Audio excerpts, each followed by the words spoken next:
नमस्कार दोस्तों, मैं कौशलेंद्र सिंह समस्त सम्मानित शिक्षक शिक्षिकाओं का हार्दिक स्वागत व अभिनंदन करता हूं।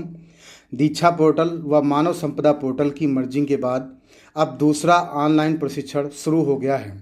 दीक्षा ऐप पर नए प्रशिक्षण गणित में आकलन के परिचय भाग 1, भाग 2, भाग 3 व भाग 4 में बहुविकल्पीय प्रश्न पूछे जाएंगे।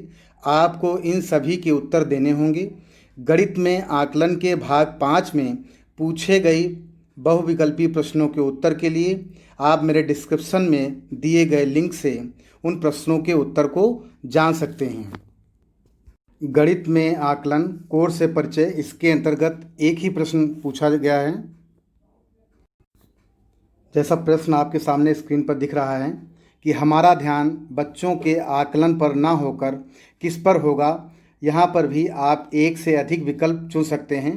तो यहाँ पर जो है पहला ऑप्शन जैसे दिया हुआ है, यहाँ आकलन क्या है, इसे कैसे करें, यह बिल्कुल ही सही है। इसके बाद जो चौथा यहाँ पर ऑप्शन दिया है कि सीखने सिखाने और आकलन को कैसे बेहतर करें, तो प्रश्न संख्या जो 1 है परिचय में, इसके लिए जो पहला विकल्प और जो चौथा विकल्प है दोनों ही बिल्कुल सही हैं। आप इनको टिक कर सकते हैं। स्क्रीन पर आपको गणित में आकलन के भाग दिखाए जा रहे हैं। जो पहला भाग यहाँ पर दिखाई पड़ रहा है वह है आकलन के उद्देश्य, पहला भाग है। दूसरा जो भाग है वह है आकलन से पहले, और जो तीसरा भाग है वह है आकलन के दौरान, और जो चौथा भाग है वह है आकलन के बाद, जिसके अंतर्गत यहाँ आप देख रहे हैं सीखना और फीडबैक। गणित में आकलन भाग 1 के अंतर्गत पूछा जाने वाला पहला प्रश्न जैसा आप यहाँ देख रहे हैं, इस प्रश्न को करने से पहले आप दोनों पिक्चर्स को यहाँ पर देखें। जैसे यहाँ दिया है कक्षा में भाग करना सिखाया था ना, दूसरा इस प्रकार का पिक्चर दिया है। तो इन दोनों स्थितियों में क्या अंतर है, ये प्रश्न पूछा जाएगा। तो आप इसमें चारों में ही टिक कर देंगे तो आपका बिल्कुल सही होगा और उसको सबमिट कर देंगे। जैसे यहाँ पर दिया है कि निर्देशों की भाषा, आकलन के उद्देश्य, बच्चों से अपेक्षा, परीक्षा पत्र का प्रारूप बिल्कुल ही सही है और इसको सबमिट कर देंगे। भाग 1 के अंतर्गत पूछा गया दूसरा प्रश्न जैसा यहाँ देख रहे हैं आप स्क्रीन पर कि चुनौतीपूर्ण कार्य की गुणा के अन्य तरीके ढूंढना, साथ ही इन तरीकों के पीछे की समझ को पहचान पाएंगे, और यहाँ नीचे दिया हुआ सभी तरीकों की समझ में देख पाएंगे कि वे खुद क्या समझ रखते हैं। इसके बाद है उन्हें कौन सी अवधारणाओं की समझ पर ध्यान देना है। तो ये चुनौतीपूर्ण कार्य है, और यहाँ पर जो प्रश्न पूछा गया इसी को ध्यान रखते हुए कि आखिर बच्चों को ऐसी चुनौतीपूर्ण काम देने से क्या होगा। तो यहाँ जो सही ऑप्शन है जिसको आपको टिक करना है वह है आपका कि बच्चों की समझ का स्तर बढ़ेगा, और जो अंतिम यहाँ पर दिया है कि बच्चों में जीवन की चुनौतियों का सामना करने का साहस बढ़ेगा, बिल्कुल ही सही है। इसको आप सबमिट कर देंगे।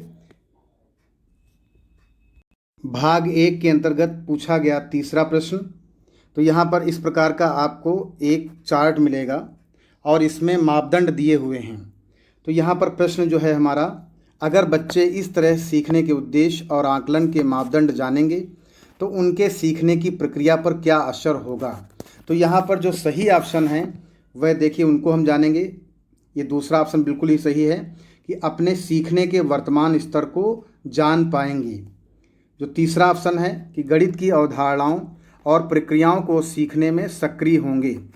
जो चौथा ऑप्शन यहाँ पर है वह भी बिल्कुल सही है कि सीखने और खुद की समझ के बारे में अपने आप से सवाल पूछ पाएंगे।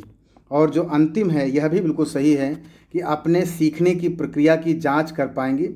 इन चारों को ही टिक करने के बाद आप इसे सबमिट कर देंगे। अब हम गणित में आकलन भाग 2 आकलन किसका, इसके अंतर्गत सिर्फ 2 ही क्वेश्चन आपसे पूछे जाएंगे। अब हम उन क्वेश्चंस को जानने का प्रयास करेंगे। भाग 2 के अंतर्गत पूछा गया पहला प्रश्न, गणित के किस पहलू का आकलन करना चाहिए। तो यहाँ बहुत से ऑप्शन दिए हुए हैं। तो यहाँ जो चौथा ऑप्शन है इसको लेकर कि समस्याओं को समझकर उन्हें हल करने की लगन दिखाना, यह इस प्रश्न के लिए बिल्कुल ही सही आंसर है। इसके बाद जो आखिरी यहाँ पर आंसर है सटीकता से सोच पाना, यह जो ऑप्शन है यह भी बिल्कुल सही है। तो इस प्रश्न का जो आंसर है, जो 4th नंबर का जो ऑप्शन है और जो 8th नंबर का ऑप्शन है, बिल्कुल ही आपका सही है। भाग 2 के अंतर्गत पूछा गया दूसरा प्रश्न, गणितीय बातचीत में हम बच्चों के लिए किन गणितीय कौशलों के बारे में पता चल सकता है। तो यहाँ पर जो आपका दूसरा ऑप्शन है कि स्पष्ट और उपयोगी तर्कों से अपनी सोच बताना, बिल्कुल ही सही है। इसके बाद जो है, जो अंतिम यहाँ पर ऑप्शन दिया हुआ है, समस्याओं को हल करते समय अपनी सोच को व्यक्त करना, बिल्कुल ही सही ऑप्शन है इस प्रश्न के लिए। गणित में आकलन भाग 3 आकलन के तरीके के अंतर्गत आपसे 3 प्रश्न पूछे जाएंगे। भाग 3 के अंतर्गत जो पहला प्रश्न है वह है कि मैंने गणित पढ़ाने में कोई चूक तो नहीं की, आपके अनुसार मैं और क्या कर सकती थी। तो यहाँ पर देखिए 4 ऑप्शन दिए हैं। पहला ऑप्शन दिया है ग्राम किलोग्राम से जुड़े सवाल और दिए जा सकते थे। दूसरा है प्रतियोगिता में जाने की तैयारी और बेहतर हो सकती थी। तीसरा है भार को समझने की तैयारी को जांचा जा सकता था। और चौथा है प्रतियोगिता के सवाल पहले से ही पता लगाए जा सकते थे। तो यहाँ जो तीसरा ऑप्शन है कि भार को समझने की तैयारी को जांचा जा सकता था, बिल्कुल ही इस प्रश्न के लिए सही ऑप्शन है। भाग 3 के अंतर्गत पूछा जाने वाला दूसरा प्रश्न, आपको क्या लगता है कि आकलन करने के लिए और क्या इस्तेमाल किया जा सकता है। तो यहाँ पर जो पहला ऑप्शन दिया हुआ है अवलोकन, ये भी सही है। बातचीत करना, यह भी सही है। थर्ड प्रश्न पूछना, ये भी ऑप्शन बिल्कुल सही है। और मॉडल बनाना, ये भी सही है। और जो डायरी लिखना, यह भी ऑप्शन सही है। और परीक्षा देना, यह भी ऑप्शन बिल्कुल सही है। तो आप सभी को टिक करके सबमिट कर सकते हैं। भाग 3 के अंतर्गत अंतिम प्रश्न जो है, प्रश्न संख्या 3, कि अवलोकन करने से क्या होगा। तो यहाँ पर जो पहला ऑप्शन दिया है कि बच्चों का हमेशा आकलन हो रहा होगा। दूसरा है परीक्षा और टेस्ट के अलावा प्रक्रियाएं दिखेंगी। तो यह ऑप्शन सही है। इसके बाद जो तीसरा है तार्किक सोच, अनुमान लगाना जैसे कौशलों का आकलन होगा, यह भी ऑप्शन बिल्कुल ही सही है। और जो थर्ड है कि बच्चों की समझ बढ़ेगी, तो यहाँ पर जो थर्ड ऑप्शन इसमें दिख रहा है, तो ये भी बिल्कुल आपका सही है। पहले को छोड़कर दूसरा, तीसरा और चौथा ऑप्शन इस प्रश्न के लिए बिल्कुल ही सही है। उसको टिक करके आप सबमिट कर सकते हैं। अब हम गणित में आकलन भाग 4 आकलन के बाद में पूछे गए बहुविकल्पी प्रश्नों को हल करेंगे। और इस भाग में 7 प्रश्न पूछे गए हैं। भाग 4 में इस प्रश्न को देने से पहले आपको 3-4 फीडबैक फार्म दिखाए जाएंगे और उसके बाद आपसे ये प्रश्न पूछा जाएगा कि आपके अनुसार इन दोनों में से कौन सा फीडबैक बच्चे की आगे समझ बनाने और मौजूदा स्तर को बेहतर बनाने में मदद करेगा। तो यहाँ पर जो आपका जो क्वेश्चन है, इस पर आप टिक कर देंगे और सबमिट कर देंगे। ये बिल्कुल ही सही ऑप्शन है। भाग 4 के अंतर्गत पूछा गया दूसरा प्रश्न, जैसा यहाँ पर लिखा हुआ है कि फीडबैक के बारे में वे विकल्प चुनें जिससे ये साबित किया जा सकता है कि कृष्णा जी का फीडबैक सीखने के लिए बेहतर रहेगा। तो यहाँ पर भी आपके सामने 4 ऑप्शन दिए हैं। तो इसमें जो पहला ऑप्शन है बिल्कुल ही सही है, जिसमें लिखा है कि बच्चे के स्तर को ध्यान में रखना। और जो अंतिम ऑप्शन यहाँ पर दिया हुआ है कि हल करने के तरीकों के बारे में सोचने के लिए प्रोत्साहित करना, बिल्कुल ही राइट है। इसको आप सबमिट कर सकते हैं। प्रश्न संख्या 3, आपके अनुसार विस्तार से फीडबैक देने से बच्चों को जिन पहलुओं में मदद मिल सकती है। तो यहाँ पर भी आपके सामने कई ऑप्शन दिए हुए हैं।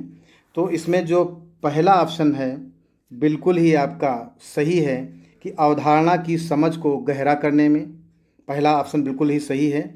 उसके बाद जो दूसरा है कि नए तरीकों को ढूंढने में, यह भी बिल्कुल आपका ऑप्शन इस प्रश्न के लिए सही है। और जो यहाँ चौथा ऑप्शन है यह भी बिल्कुल सही है, नई अवधारणा से जोड़ने में। तो इन तीनों ऑप्शन को टिक करने के बाद आप इसको सबमिट कर सकते हैं। भाग 3 के अंतर्गत पूछा जाने वाला चौथा प्रश्न स्क्रीन पर है कि अभी तक हमने जो बातचीत की उसके बारे में सोचें और बूझें कि सहपाठियों द्वारा किया गया आकलन और फीडबैक प्रक्रिया फीडबैक का ही हिस्सा क्यों होगा? तो यहाँ पर आपके सामने 3 ऑप्शन दिए हुए हैं। तो पहला ऑप्शन इसमें बिल्कुल ही सही है, सहपाठियों को प्रक्रिया पर फीडबैक देना आसान है। इसके बाद जो दूसरा ऑप्शन है कि सिर्फ शिक्षक ही बता सकते हैं कि उत्तर सही है या गलत, तो ये आपका सही नहीं है। और जो यहाँ पर तीसरा ऑप्शन है, जैसा आप देख रहे हैं, सहपाठियों के साथ प्रक्रिया पर बातचीत करना जरूरी है, तो यह बिल्कुल ही सही है। इस प्रश्न के लिए पहला और तीसरा जो ऑप्शन है इसको टिक करके आप सबमिट कर सकते हैं। प्रश्न संख्या 5, कार्य अनुसार फीडबैक की मदद से हम बच्चों को सही उत्तर या गलत प्रक्रिया के बारे में बता सकते हैं। तो यहाँ आप गलत को टिक कर सकते हैं और सबमिट कर दें। प्रश्न संख्या 6, कार्य अनुसार फीडबैक बच्चों को, यहाँ पर डैश डैश दिया है, तो यहाँ पर आप प्रक्रिया को टिक कर सकते हैं, बिल्कुल सही होगा। तो प्रक्रिया को सुधारने में मदद करते हैं। प्रश्न संख्या 7 और जो अंतिम प्रश्न है, प्रक्रिया या प्रोसेस अनुसार फीडबैक से बच्चे खुद के सोचने के पैटर्न पर ध्यान दे पाते हैं। तो यहाँ जो है आप इसको सही टिक कर देंगे, इसके बाद इसको सबमिट कर देंगे। अगर आप मेरे चैनल पर पहली बार आए हैं तो सब्सक्राइब ज़रूर कर लें, व अगर आपको मेरा वीडियो पसंद आया हो तो लाइक शेयर ज़रूर करें, व बेल आइकॉन को ही प्रेस कर लें, जिससे मेरे नए वीडियो का नोटिफिकेशन आपको सबसे पहले मिल सके। व आप ध्यानाकर्षण, शिक्षण संग्रह, आधारशिला मॉड्यूल से संबंधित महत्वपूर्ण प्रश्नों की श्रृंखला मेरे डिस्क्रिप्शन में दिए गए लिंक से आप देख सकते हैं। धन्यवाद। नमस्कार दोस्तों।